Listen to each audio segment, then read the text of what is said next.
I played so much Dota 2.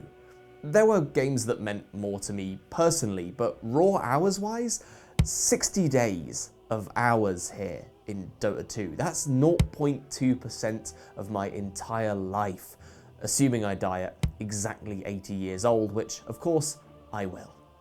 Dota 2 is a MOBA. These games are competitive multiplayer online video games where two teams fight to smack up the other team's cool rock. They play kind of like a real-time strategy game, like Age of Empires, but where you're managing just one single unit. But that unit isn't a footman or a trebuchet or a goat, they're a hero with a bunch of powerful abilities that get even more powerful as the match goes on. Of course, there's way more to it than that. If you already know what MOBAs are, I will try and keep this brief, but if you don't know, I'll still try to keep it brief. The loop of the game plays out over 40 to 60 minutes and goes about as follows. Matches start with a laning phase where your team hangs out in 3 paths to the enemy base, hitting little minions for their pocket change, occasionally sparring with their laning opponent to get in the feel of things.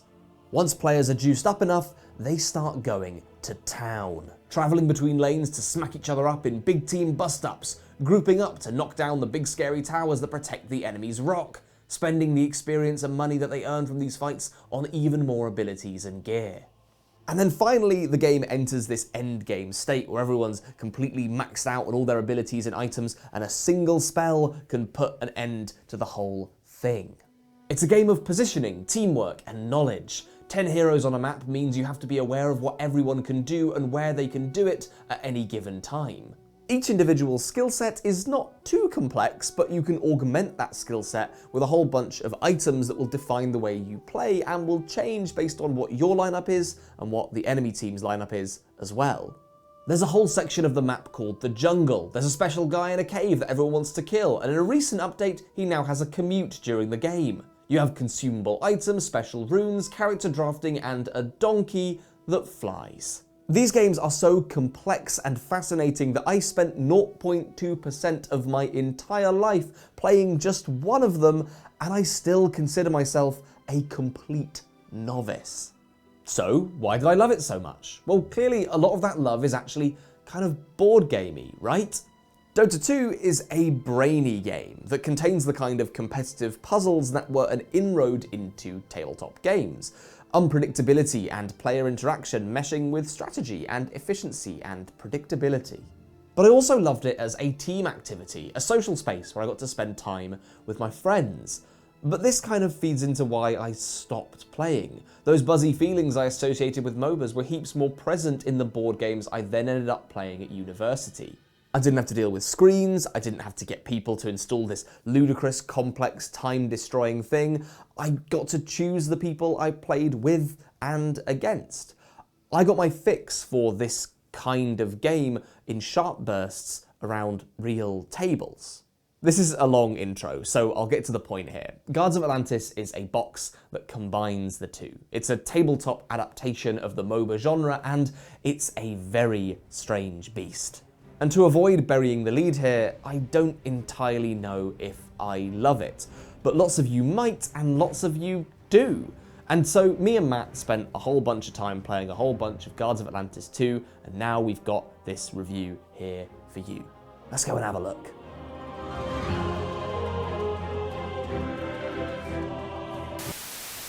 And now you've chewed through all that video game kibble, welcome to Guards of Atlantis 2. And it's time for a guided tour. 2 teams of 2 to 3 players are going to be battling it out with this selection of 7 different starter characters. Or, if you're counting all of the extras you can get in all of the add-ons for this game, you've probably got around 1 billion different characters that you can potentially play. To win, the 2 teams, blue and red, are going to be trying to push these little minion characters into the other team's house. We've got the big red hot house and the big blue wet house. If you can't or don't want to do that, then you have to repeatedly bash the other team's characters into submission. After they've died a certain number of times and run out of their collective hearts, then you won. You're doing this in a really simple structure. On your turn, all you're going to be doing is choosing one of your heroes' 5 cards to play, slapping it down, and then once everyone's chosen a card, you will reveal them and trigger their effects in initiative order. Shuffling your hero around the board, pushing and pulling minions, laying traps, or just straight up biffing stuff. You do this 4 times for 4 cards per round, 1 in each of these slots on your player board. And then you do an end of round step where admin happens. Maybe smashing up some minions got you enough gold to level up, where one of your cards gets a little better and one of your stats gets 1 bit better. A little faster maybe, a little more damage. Would you like to be slightly more defensive, madam? Speaking of defense, what happens when someone gets hit? Well, that's easy. Minions go down in 1 hit straight away, no problem, they're gone. But with heroes, you can block attacks by burning cards in your hand with a defense value equal to the incoming attacker's strength, but if not, instantly dead. You're toast. But don't worry, you'll be bred again next turn. I might seem this is being a bit reductive, and it is, but not in a bad sense, in a chef sense. Oh, this has been boiled down into a thick and unctuous roux. 6 players rather than 10. 1 lane rather than 3. It's quite hard eating toast, evidently. It is quite hard. It's hard work. When it's got prop butter on. The prop butter really sticks. It's made of plastic. A small map with simple money and no items to spend it on. No health bars, and most importantly of all, no donkey. This game represents a stripping away of every single superfluous feature to get to the core of what people really love. A game of positioning and team tactics. First off, it's astounding how much the game gets out of the way here. It's incredible how fast the teach is for something that's so asymmetric and knotty. And part of that are these wonderful rulebooks that teach you exactly what you need to get playing straight away. But also, it's part of that streamlining we talked about earlier. Just having 5 cards that operate on really simple procedures for movement and combat means that when people get into a flow, turns are really nippy. The vast majority of your time is spent thinking, and the thinking here is really good. 10 out of 10 thinking. Would brain again. Players being absolutely lethal if you're unprepared means that no decision is truly easy, and every turn is this heady mix of planning and execution mixed with excitement and fear. And my goodness, what a rush when you do pull off something cool. Yanking one player towards you, knowing that your teammate can then biff them straight in the face. Sometimes just clipping someone with a pitiful attack, but one that is placed and landed at the exact perfect time. Unexpectedly dunking them right at the end of the round, ruining an opponent's perfectly planned day with crowd control abilities that leave them pinned down in a herd of your own minions. It's all here. And in these moments, Guards of Atlantis II hits a really specific pleasure center that's catered to neither by video game MOBAs or most board games, in which you're surrounded by your enemies and your collaborators in this big team game in which you can see the frustration on their faces when they fail to land those big hits, and you can also feel and see the elation when someone gets punched in the face in a way that they wanted that punch to be punched in that face, right? And that, the punching itself, it's not going to get stale either. No. Guards of Atlantis boasts so many characters. This box has tons of them. Is this a stale joke? Are you going to do a little stale joke? I was late, so now I'm pointing to these pieces of bread as if they're characters you can play as.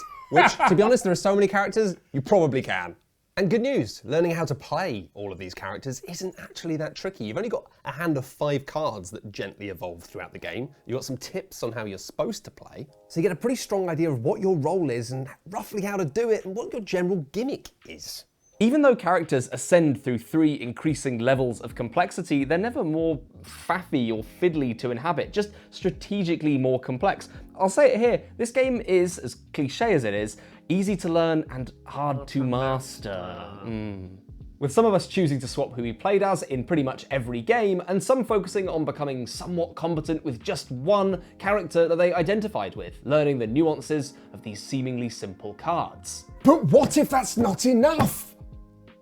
Well, we predominantly played the most stripped back version of Guards of Atlantis II in our testing with no extra modules, and this is the version that the designers seem to agree with. Future versions of the game might look to cut out some of these modules, but the version that we played had options for towers, mega minions, and more, ensuring that the complexity and nuance keeps on coming for those who've reached the ceiling.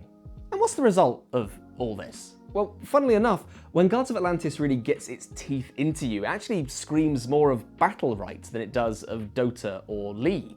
This was a far smaller MOBA, both in scale and player base, just 4 fighters duking it out in pithy, punchy rounds that care less about stats and build-up and more about getting into the action. No fussing, no messing about, just a clean fight between 4 brains and 8 hands. Listen, Battlerite was really good.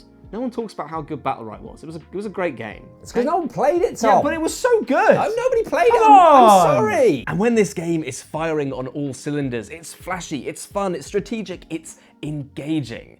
But when it's not firing on all cylinders... Sometimes I'm not sure it's even got cylinders. Blimey. Okay, let's address the first elephant in the room. Of all the games of Guards of Atlantis that we played, most did not fire on all cylinders. We had some games that were really good, but a lot of games that were quite disappointing and a little bit dull, with the kind of mean of those experiences sliding towards the more negative end. Rather than our games being defined by what happened, they were often defined by what didn't. Sessions sprawling outwards into long pushes and pulls of missed attacks and clearing up pretty inert minions. Those team synergizing, blood-pumping, max combat action moments were actually pretty few and far between, with most of our games ending in pretty anticlimactic ways that felt like the game saying, hey, you've had enough, time to go home now. And part of that is maybe just because sometimes this design feels like it's operating on a level that I'm simply a bit stupid for. There's so much data going on here, flat walls of information that need to be scaled to get the most out of this design. In any given game, a player has 5 cards, but then that balloons out from being a small number, a handful of numbers, into more than 2 handfuls of numbers, because you've got 5 times 4 or 6. And then you have to consider that the cards have branching trees of upgrades that can shift from round to round, and they're then altered very slightly by what items a player has, which would be fine if the game's numbers were chunky and bulky, but they're not. And sometimes the difference between are they going to hit me for 5 or 6 is quite literally the difference between life and death. And keeping your eye on those kind of numbers is sort of hellish and not what you want in a game where you're handed 5 relatively simple looking cards. And sometimes, even when you feel like you've got something figured out, it feels like one of those weirdly specific maths or physics questions you'd get as a kid. Peter lives 1.5 kilometers away from Ben, and if he walks at 4 miles per hour towards the town centre, which is 3.2 miles away from the fair, what time will Peter collide with Sally when she gets fired out of a cannon towards Nottingham?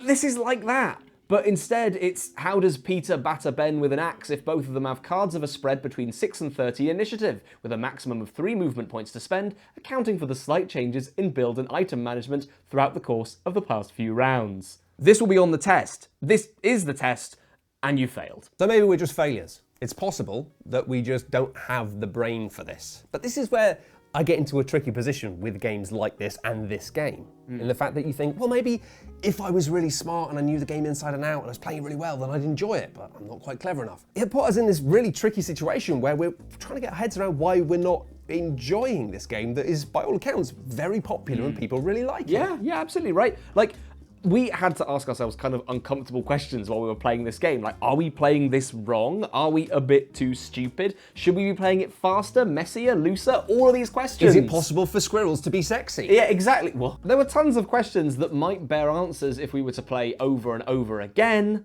But after a healthy cluster of games of Guards, we were no closer to getting to those fizzy, poppy, exciting games that people online were talking about. We played games that had these moments of joy and sparks of excitement, but were mostly long stretches of boredom. I felt like I could always see the cylinders. The cylinders were on my cards. Ready to fire. Ready to fire. They were there, but they were all wet. All of the cylinders in my chamber were wet. Is that a thing? It's gross. Ultimately, I think this is probably down to the way we were playing, that if people did make more mistakes and played faster, things would be more fun and snappy. But is it my job as the host to try and force people to play in specific ways? I felt like I'd failed my players sometimes by not being bossy enough. And I don't think Guards of Atlantis helps itself here in being approachable by being this zero-luck game. It serves the hardcore fans well, but as an intro it can be a little obtuse. In MOBAs, there's a whole layer of reflexes and execution on top of the calculations and predictions that gently levels the playing field. If you mess up in Dota, on the offense or defense, it's recoverable through a bit of luck and flair. Whereas in Guards, having practically one shot at taking out an opponent per round often leads to these unsatisfying whiffs that will leave you treading water. So there's all of that stuff, right? But there's another interesting comparison to be made here between this and the desktop computers on computers, MOBAs. You can just jump into those games and play them and try new characters very, very quickly. The games are snappy, fast, boom, boom, boom. I've played 3 games in 3 hours and I forgot to put on any pants. Fantastic. Whereas this is more of an occasion. That's what Guards of Atlantis has going for it. It's slower, more considered, and you sit around the table and do it with your friends. You play it with your friends and you get to choose your friends, or at the very least, draft them. But the problem is this game does still have a really quite high skill ceiling, which is really very hard to reach when you're only meeting maybe once every 2 weeks to play a single game, maybe 2. And strangely enough, perhaps not strangely, the biggest fans of this game are folks who play it digitally, undermining the whole tabletop part of things in the first place. Keen to not enter into the digital board game spook zone, we wanted to keep things on the tabletop. And where we were faced with the choice of pursuing mastery in Guards and maybe having an iffy time doing it, or just playing an entirely new game, we picked the latter. Is the pursuit of mastery worth it? Or more importantly, is this game for you? As you may have noticed by now, our feelings on this mixed, but there's still so much to want to love about this. And if you're tempted, the main question is, do you have the space in your life for it? Not just you, but you and the people you play games with. As a box, you've probably got space in your house for it. It does cram an alarmingly high quantity of potential things to do into it's a big box, but there's a lot of stuff in here. There are tantalizing riches to be found in this box. I feel like I can see them. I feel like I'm a tiny child stood outside of a big sweet shop, my hands pressed against the window, looking in, going, I feel like with this game, I might be in a similar position to where Quinn's was at with the Root review. Lots to like, but this thing doesn't ultimately click together into something that you want to play over and over and over again. I feel the same way about Guards of Atlantis. Loads to love in this box, but when faced with either sitting down and playing this game over and over and over again to try and get good at it, or just playing something else that's more poppy and immediate, I think I'd rather do that, maybe. but this might be for you. Might be. It might be. Clearly, lots of people really do love it. And I think that, like, deep down, there's a part of us that still does like it. Otherwise, we wouldn't have reviewed this. Yeah, we don't tend to review games and say, we don't like this game. Yeah, we like lots about it. We just don't like how it all comes together sometimes. Or I'm not going to make it come together in a way that it wants me to. Exactly. It's not me, it's you. No, it's not you, it's me. Yeah, it is. And you know, when we played it, we had a group of maybe 6 or 7 people that have played this game in total. And out of those people, one person loved it. They really got on with it. They thought it was like fantastic and wanted to keep playing. If you think you're that person, maybe the best thing to do is play this game digitally. It's something that the designers actively encourage. They've got a Discord server that's packed with loads of like-minded people who want to try before they buy this big old beastie. What an interesting, itchy, strange thing that gave us so much to chew on and think about and contend with. And if you're one of those people, then congratulations, it's you. You've won. You've won the video. You've got to the bonus round. And we're just jealous, because we're just sitting here wanting to love something and feeling itchy. Yeah. Story of my life. How are we gonna end the video? Because like you did a big video on Frosthaven. Yeah. And then how did you end that one? I ended that one by just putting the Frosthaven box on my head. Oh. Okay. I've got the box of it, so I just just put it on. You're just gonna. It's nice in here.